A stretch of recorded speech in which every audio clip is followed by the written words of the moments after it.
चंद्र को मस्तक पर धारण कर कर भगवान शंकर ने कह दिया कि सुनो चंद्रदेव, आज शुक्ल पक्ष की द्वितीया तिथि है, जिस दिन मैंने आपको अपने मस्तक पर धारण करा है।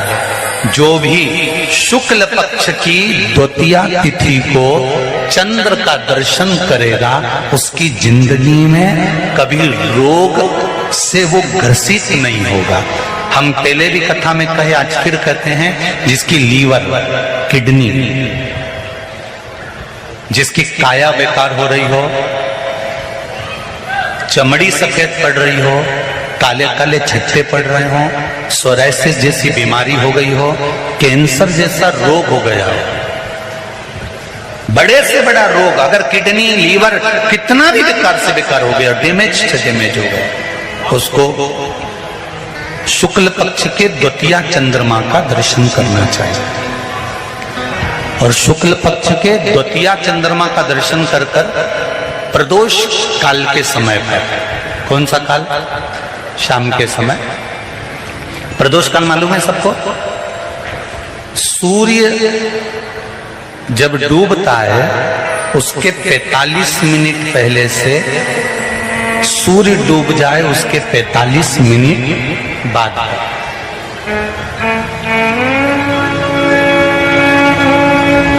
कितने मिनट पहले? जम के बोलो जरा। 45 मिनट पहले से 45 मिनट बाद प्रदोष काल का क्रम। चंद्रदेव का दर्शन कर कर कच्चे दूध का छींटा, सफेद पुष्प चंद्र को समर्पित करो। सफेद चंदन का छींटा चंद्रदेव को दीजिए।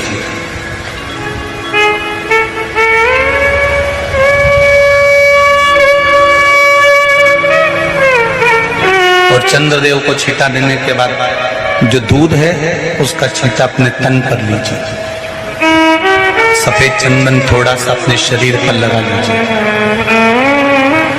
कितना भी विषम से विषम रोग हो, कितना भी किडनी, लीवर, चाहे कैंसर जैसा रोग हो, मेरा चंद्र शुक्ल पक्ष के द्वितीया के चंद्र में शंकर भगवान स्वयं विराजमान होकर अपने भक्त को रोग से मुक्त करते हैं। द्वितीया के चंद्र।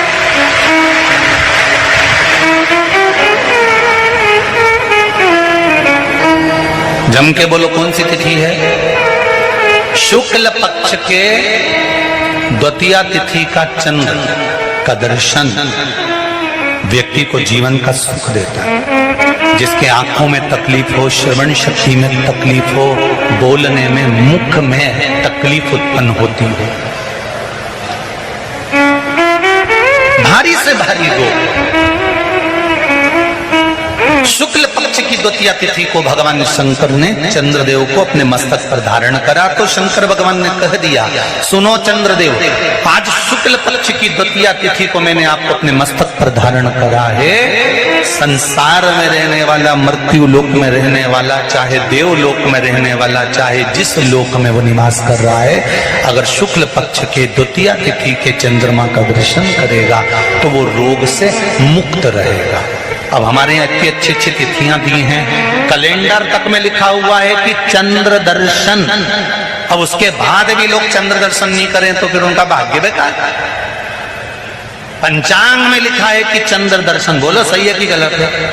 उसमें पंचांग में लिखा है कि चंद्र दर्शन, शुक्ल पक्ष की द्वितीया तिथि चंद्र दर्शन। एक छोटा सा प्रैक्टिकल है, आप करके देखेंगे तो बाबा कुबेर भंडारी वैसे ही भंडार भर देगा। थोड़ा सा प्रयास, अगर आपके सबके घर में गंगा जल है तो एक प्रयास करके देखिए। कोई कार्य के लिए आप जा रहे हैं और वो कार्य अटक रहा है, नहीं हो रहा, बहुत प्रयास कर लिया, बहुत दिन से लगे हुए कि ये काम होना ही चाहिए, ये काम बहुत जरूरी और होना ही चाहिए, नहीं हो रहा। एक कटोरी में गंगा का जल निकाल लीजिए और कटोरी में गंगा का जल निकाल कर तुम्हारे घर में एक सिक्का पड़ा हो, 1 रुपया, 2 रुपया, 5 रुपया, कोई सा भी एक सिक्का पड़ा हो, जो भी सिक्का पड़ा हो, कुंदकेश्वर महादेव का नाम लेकर, जहां परिंदा होता है, पानी का मटका होता है, पितरों का स्थान होता है, हंडा भरते हो, मटका भरते हो, उसके पास में उस कटोरी को रखकर 1 का सिक्का, 2 का सिक्का, 5 का सिक्का, 10 का सिक्का, जो तुम्हारे पास सिक्का पड़ा हो, जो भी तुम्हारे पास पड़ा हो, वो सिक्के को हथेली में लेकर कुंदकेश्वर महादेव का नाम लेकर उस कटोरी में डाल दीजिए और उस जल को नैनों से लगाकर आप काम के लिए निकल जाइए। वो काम आपका सफल होकर ही रहेगा, छूट नहीं सकता। गंगा के जल में वो बल होता है, और आप जो सिक्का डाल रहे हो वो ये समझ कर डालें कि कुंदकेश्वर महादेव को मैं गंगा में स्नान करने के लिए। हमारे यहाँ पहले हमने भी देखा, आपने भी देखा होगा, किसी जब बारिश नहीं होती है या कोई काम अटक जाता है, जब बारिश, तो क्या करते थे पहले के जमाने में कि मंदिर को पैक कर दे, उसमें पानी भर दे शंकर जी के ऊपर। आपने कई जगह देखा होगा, उसमें शिव जी को डुबा, तो किसके लिए डुबाते थे? कुंदकेश्वर महादेव के। ये नियम है कुंदकेश्वर महादेव का। पर आज के जमाने में तो चंपेश्वर महादेव है तो उनको भी डुबा दे, गुप्तेश्वर महादेव है तो उनको भी डुबा दे। ये उनके लिए नहीं है। कुंदकेश्वर महादेव किनका नाम है? जम के बोलिए, कुंदकेश्वर महादेव। ये कुंदकेश्वर महादेव उस कटोरी में, उस बाटकी में सिक्के को डाल, और फिर जब आपका काम हो जाए, आप जिससे मिलने गए हो, जिससे काम की बात करने गए और काम हो गया, तो वो जल ले जाकर सिक्के के साथ, सिक्का तो डालो मंदिर में, कहीं दान पेटी आदि में, और वो जल भगवान कुंदकेश्वर के नाम से शिव जी को समर्पित कर दो। बाबा से विनती करो, बहुत बहुत साधुवाद है बाबा, आपने मेरी लाज रख ली, तेरी कृपा बनी रहे, बस ये सुख मिलता। कनेर के पुष्प की माला, काय के पुष्प की?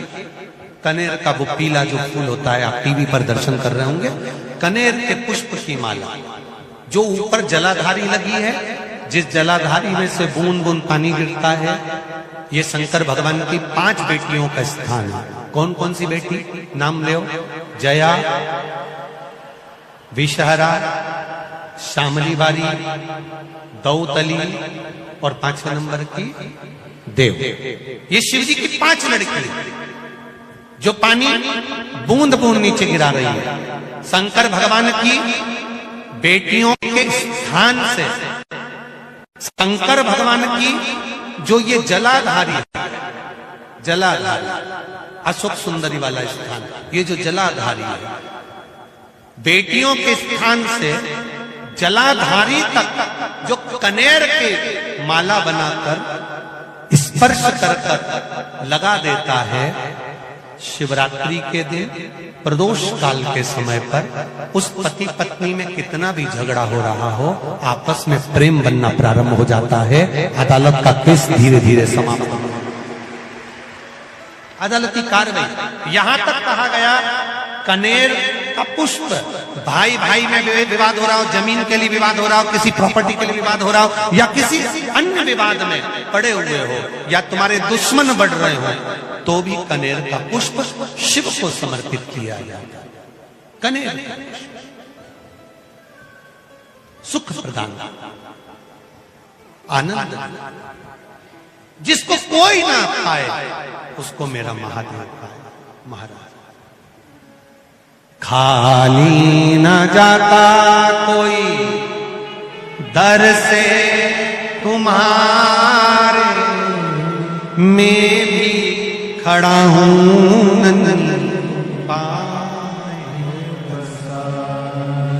अपने हृदय लगा लो,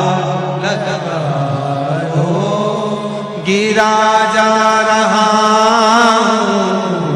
उठा शिव कथा। कल कोई माता जी ने पत्र लिखा था, उसमें लिखा था, गुरुजी हमारे पत्र नहीं पढ़ते। पत्र बहुत सारे रहते हैं, हम प्रयास करेंगे कल की कथा में आपके पत्रों को भी लिया जाए। नए पत्र आएंगे, उसके साथ आपके पत्र भी कल की कथा में हम लेंगे, प्रयास करेंगे। भगवान शिव की कथा करें। दूसरे नंबर का पुष्प, पहला कौन सा है? बोलते जाओ, पारिजात। दूसरा कनेर का पुष्प, सुख प्रदान करना, आनंद, शिव की प्रियता में भी प्रिय।